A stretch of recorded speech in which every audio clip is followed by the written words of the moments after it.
नमस्कार। MSD 6 में आज हम प्रेमचंद पूर्व हिंदी उपन्यास इस विषय पर चर्चा करते हैं। तो प्रेमचंद पूर्व हिंदी उपन्यास की जो हम बात करते हैं वो स्टार्टिंग का समय, हिंदी उपन्यास की स्टार्टिंग का समय, जिसमें जो सुधारवादी उपन्यास लिखे गए, उपदेशमूलक उपन्यास लिखे गए, या फिर वो तिलस्मी उपन्यास लिखे गए और जासूसी उपन्यास लिखे गए। कुछ इस तरीके से जो है प्रेमचंद से पूर्व उपन्यास लिखने की स्टार्टिंग हुई। ये हिंदी उपन्यास का प्रारंभिक चरण था। अभी तक उपन्यास विधा अपना स्वरूप ग्रहण करने का प्रयास कर रही थी। इस काल में लिखे गए उपन्यास प्रधानतः सुधारवादी एवं उपदेशवादी प्रवृत्ति को लिए हुए थे और उनका मुख्य उद्देश्य मनोरंजन ही माना जाता था। इस काल में सामाजिक, ऐतिहासिक, तिलस्मी, जासूसी उपन्यास की रचना हुई जिनका जन जीवन से कोई प्रत्यक्ष संबंध नहीं था। मतलब लोग इस बार इन पक्षों पर, न सामाजिक पक्षों पर कभी सोचते थे, न ऐतिहासिक पक्ष पर कभी सोचते थे। तिलस्मी और जासूसी, इस पर तो सोचने की लोगों की ये तो लोगों की सोच के बाहर की चीज़ें थी। वो तिलस्मी की दुनिया के बारे में तिलस्मी दुनिया के बारे में तो लोग आज भी नहीं सोचते। और है भी बड़ी अजीब सी, मतलब कभी अब यदि हम देखें चंद्रकांता, तो बहुत ही अजीब ढंग से लिखा गया है। तो वो तिलस्मी दुनिया तो बिल्कुल ही है कि सोच अलग है। इस काल में ये तिलस्मी दुनिया की जो कहानी की बात कहें तो तिलस्मी दुनिया की मुझे ये लगता है कि हो सकता है कि ये जो तिलस्मी दुनिया के लिखने वाले, ये जो देवकी नंदन खत्री जी जो हैं, ये हो सकता है कि इन्होंने इंग्लिश उपन्यास पढ़े हों या इंग्लिश की कहानियाँ पढ़ी हुई। क्योंकि मैंने एक बुक पढ़ी थी, रूस की कहानियाँ, उसमें बिल्कुल तिलस्मी जैसी कहानियाँ थीं उसके अंदर। और एक मैंने पढ़ी थी, बोनो का देश, तो वो कहानियाँ कुछ अलग लग रही थी। कुछ रूस की कहानियाँ जो मैंने पढ़ी थी वो बिल्कुल अलग दिखाई देती हैं। और जहाँ पर कि लेकिन वो इसमें और उसमें फ़र्क ये बड़े उम्र के बच्चों के, बड़ी उम्र की तिलस्मी दुनिया के बारे में बता रहे हैं। और वो जादुई दुनिया जो चल रही है वो छोटे बच्चों की जादुई दुनिया है जो मैंने पढ़ी थी, जो शायद 6-7 ईयर्स की रही होंगी, तभी पापा ने ला के दी थी। तो वो मैंने पढ़ी थी, काफ़ी मोटी बुक है, रूसी लोक कथा है करके। तो जिनका जनजीवन से कोई प्रत्यक्ष संबंध नहीं दिखाई देता। तिलस्मी उपन्यासों में प्रेम चित्रण का अवसर भी आ गया, किंतु उपन्यासकारों का मूल उद्देश्य रहस्य, रोमांच की तैयारी एवं तिलस्मी दुनिया में जाकर पाठकों के चमत्कार करना मात्र था। केवल चमत्कार दिखाना था, उसका कोई ये उद्देश्य नहीं था कोई इससे समाज में कोई लाभ मिलेगा, ऐसी कोई लोगों की सोच नहीं थी। इस काल में प्रमुख उपन्यासकारों में पंडित बालकृष्ण भट्ट को माना जा सकता है।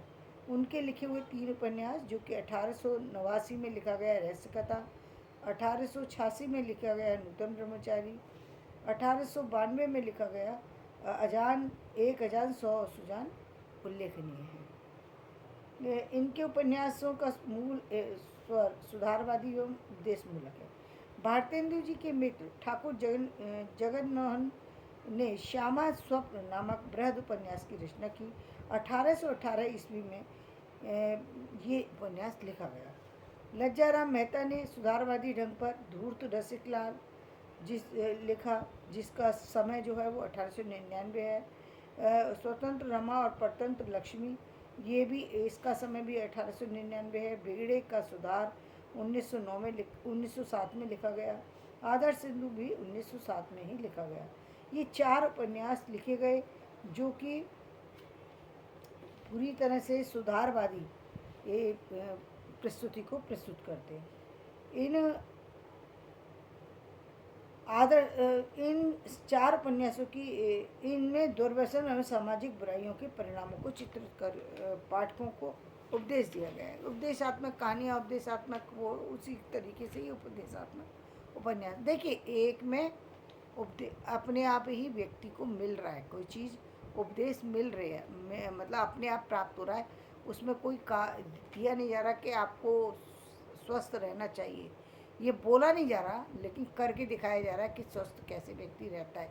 यानी एक ऐसी तस्वीर, अब जो हम आज आज जो हम देखते हैं कि ये जो हम सीरियल में जो देखते हैं उसमें क्या देखते हैं, ये देखते हैं ना कोई घटना घट रही है, घटना घटते देखते हैं, घटना में हमें कोई ये उपदेश नहीं देता है, लेकिन हमें पता लगता है कि कौन व्यक्ति शांत नेचर का है, कौन व्यक्ति उग्र स्वभाव का है, कौन व्यक्ति एक्शन कैसे ले रहा है, एक्शन कब और कहाँ लेना चाहिए। तो ये सामान्य जगत की सामान्य बातें हैं जो जिनकी चर्चा होना समाज में ज़रूरी है। कुछ लोग कहते हैं कि सीरियल का होना ज़रूरी नहीं है, मेरा मानना है सीरियल का होना बहुत ज़रूरी है। जिस कहानी में का होना ज़रूरी था, लेकिन सीरियल इसलिए ज़रूरी है क्योंकि एक आम व्यक्ति को बातें समझ में नहीं आती कि हम करें कैसे। कह तो दिया कि किसी ने कि नहीं आपको जो है दिनचर्या से जीवन जीना चाहिए, एक दिनचर्या होना चाहिए आपकी, उसके अकॉर्डिंग आपको चलना। देखिए ये दिनचर्या क्या होती है, कैसे बनेगी, कैसे समझे व्यक्ति इसको। अब यदि वो व्यक्ति कोई ऐसे सीरियल को देखे जहाँ पर हॉस्टल लाइफ दिखाई जाए, अब वो हॉस्टल लाइफ जब दिखाई जा रही है तो उसमें पता लग रहा है कि बच्चा सुबह उठ करके कहाँ जा रहा है, कैसे खेल रहा है, कैसे पढ़ रहा है, कैसे सोच रहा है, उसका सोचने के समय क्या होता है, वो कैसे अपनी चीज़ों की तैयारी करता है, कैसे वो उसके इरादे क्या होते हैं। तो ये सारी चीज़ें आप देख सकते हैं। इसी तरीके से हम खेल की बात करते हैं, जब हम खेल जगत की बात करते हैं तो हम देखते हैं क्रिकेट का, जिसका बच्चे का शौक क्रिकेट में है, जिसका और अन्य खेलों में है, तो आप वो बच्चा जाकर के यदि उस फील्ड पर जाकर के उस फील्ड की वो खोल करके वहाँ दिखेगा तो उसको वो एक्टिविटी होते हुए दिखाई देगी। केवल शब्द ही पर्याप्त नहीं होते हैं, लेकिन यहाँ पर उपन्यास में केवल शब्द ही दिए जा रहे थे। पहले उपन्यासों में शब्द थे। गोदान में चरित्रार्थ हुआ है, इसलिए गोदान प्रसिद्ध हुआ। गोदान में वो स्थितियाँ दिखाई गई हैं, आदर्श की वो स्थितियाँ दिखाई गई, यथार्थ की वो स्थितियाँ दिखाई गई। लेकिन जो पहले उपन्यास लिखे गए हैं उनमें केवल उपदेश होते थे कि ऐसा करिए, लेकिन वो चीज़ें पूरी तरह से व्यक्त नहीं हो पाती थी। तो धन्यवाद, आज का वीडियो मैं यही समाप्त करती हूँ। मेरा वीडियो पसंद आए लाइक करें, शेयर करें, सब्सक्राइब करें। कल दूसरे भाग में इससे आगे की चर्चा करें।